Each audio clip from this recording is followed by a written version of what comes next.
Hello, hello, and welcome to my thought on this lovely fall Sunday.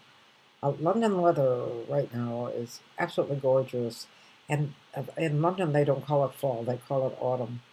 But all of you from America know exactly what I'm talking about.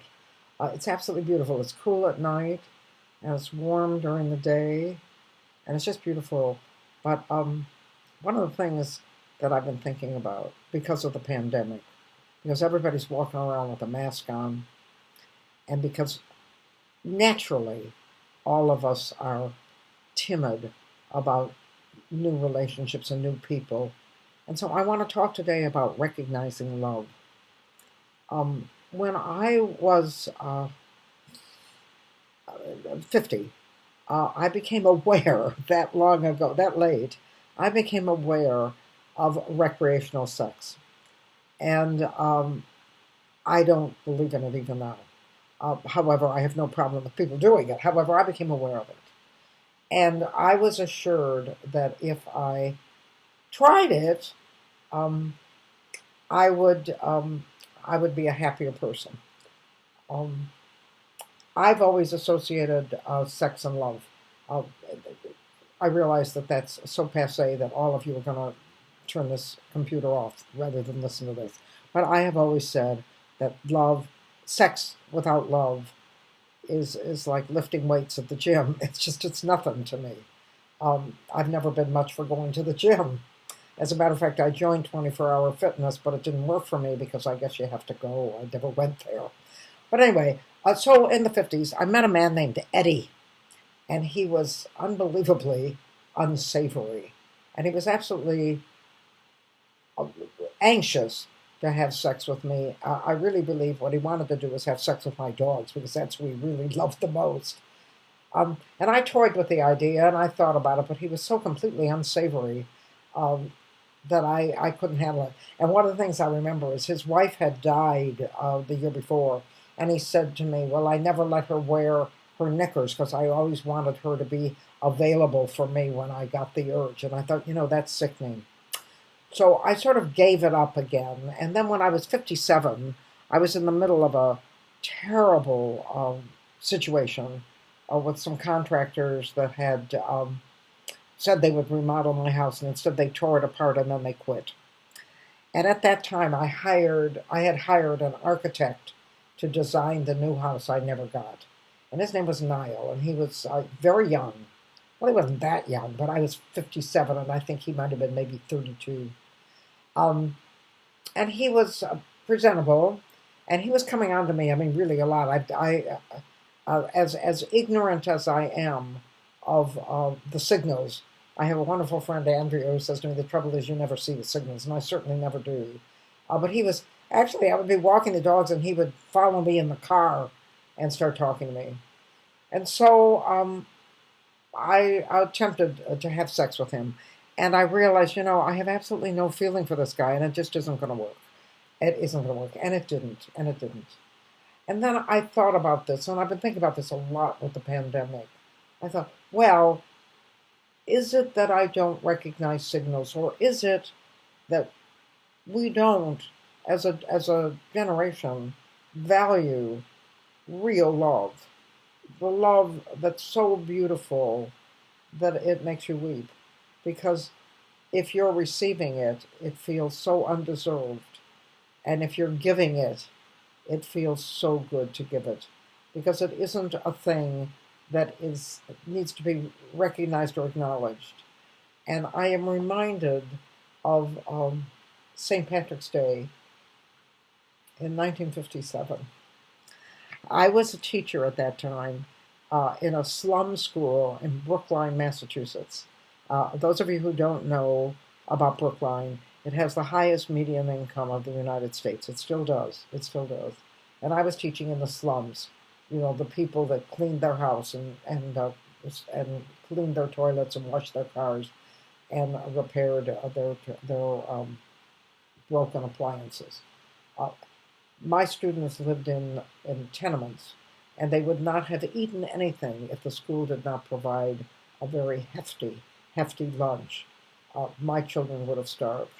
And it was an experience for me because I come from an upper middle class Jewish background. I had never seen starving children except when I worked with Holocaust survivors, and I have never forgotten that. It's a nightmare to me, but I cannot think of those children without crying. Uh, but when I think of my students, I also cry because they were starving, and they were bright little children. Um, I think very much about how unfair the system is because we gave them at Pierce Primary, that was the name of the school, Pierce Primary School, we gave them the best education we possibly could, but with no reinforcement at home, uh, it went nowhere.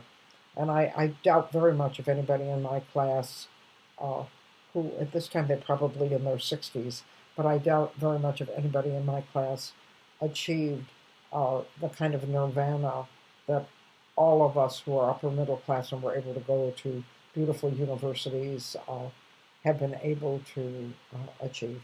And in that class, there was a child named Kevin.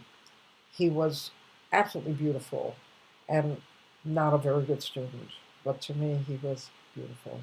And we bonded. And he used to love to just sit by me at the desk and just be near me, just my presence. And this was at a time when I was fighting anorexia and I was in an extremely bad relationship with a husband that smacked me around. And when I went to school to teach these children, this little boy would look at me the way I wish that my husband would look at me. Um, it was beautiful. And on Fridays, I would always get a note from the mother saying I kept Kevin home today because I had to wash his jeans. Why on earth she couldn't wash his jeans on Saturday or something, I never knew. And Kevin would explain, but always came late to school, always late. And he would explain that the reason why he came late is because he had to buy his mother coffee and a donut uh, before he went to school. And she would give him, this was in 1957, she would give him, be a quarter would be enough, for 10 cents for the coffee and 15 for the donut. That was it. And St. Patrick's Day came. Valentine's Day, he made me his own Valentine, a little heart. And St. Patrick's Day came, and Kevin was Irish. And St. Patrick's Day, of course, means absolutely nothing to me. I'm Jewish and I'm an atheist, and none of these holidays are cataclysmic to me at all. Um, and all my children, because in those days you used to give your teachers little presents, and all my children gave me little St. Patrick's Day gifts. And of course, I loved them all. I mean, I didn't love Kevin best. I loved them all. But Kevin gave me a little package, and he wrapped it himself, and it was a hanky with a green ribbon. And of course, I thanked him. I was amazed. I don't know how the hell he managed to buy me a hanky when he had no access to money. And the next day he came to school with a black eye. And I said, "What happened?" And he said, my mother hit me." And I realized then what had happened. He had taken the 25 cents that his mother had given him, and he had bought me that gift. And I believe in all the years, and I am almost 87, in all the years since then, I've never had as huge a sacrifice given to me out of absolutely pure love. It was beautiful, recognizing the signals. The next time that I had this beautiful experience was with my dog sitter. His name is Leo McCardle. And he came to my house and he fixed my toilet, and he found out, he discovered that I was being overcharged for every kind of repair that anybody ever did. I was being overcharged because I couldn't argue and because I had no one there but me and a lot of dogs and cats. And so after that, Leo did all my repairs, never charged me a thing, never charged me a thing. And he was the one that when I broke my foot, he came and took me to the hospital. And then he came back to my house and drove my four dogs to a breeder so they would take care of them while I was in the hospital with a broken heel and couldn't take care of them. Uh, he did innumerable things like that for me. When my freezer, I was, of course, out of town. I was running all over the place. And when my freezer exploded, literally exploded, he came and cleaned it all up. When I moved to Brighton, he cleaned up my car and sold it for me. But the thing that I remember that was the most beautiful expression of love ever, ever, except for Kevin, of course, was when he came over with his son Brian. And he came over and sat down in my study with Brian, and each one of us took a dog in our laps.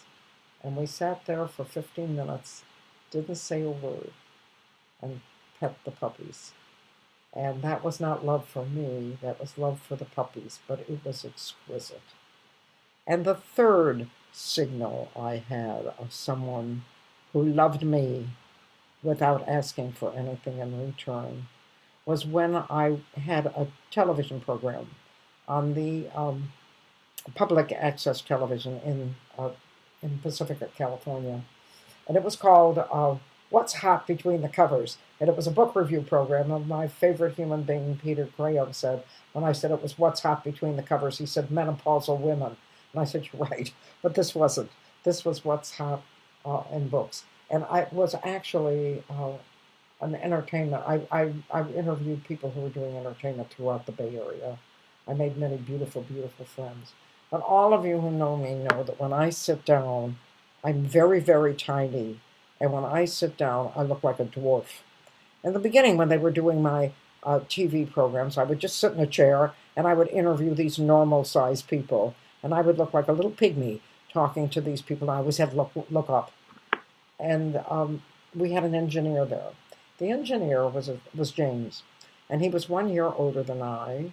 He was a reformed alcoholic, and he told me that when he was a little boy, he used to go through the living room after his parents had a party, and he would drink the leftover drinks of the people that had left them after the parents' party, and that's how he got hooked on alcohol. And he had been dry for 30 years.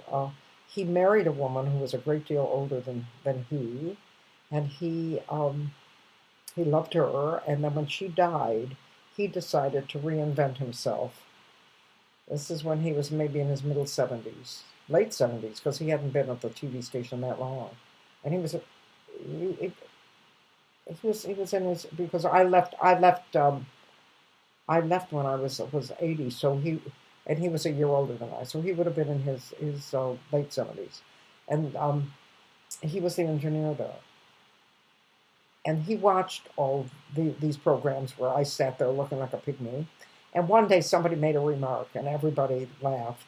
And I had no idea, mainly because I always lead a very busy life, and I never really checked on those programs. I've never seen any of those programs.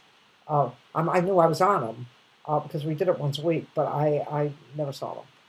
And after that remark, and everybody laughed and laughed and laughed, and when I came to do the program the next time, there was a pillow on the chair so that I would look the same height as the people I was interviewing.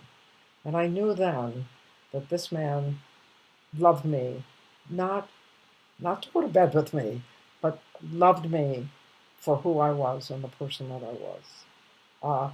And it was exquisite. He still, to this day, sends me Christmas cards and Valentine's Day cards. And I am thinking now with the pandemic, how difficult it is to recognize those beautiful signs of love.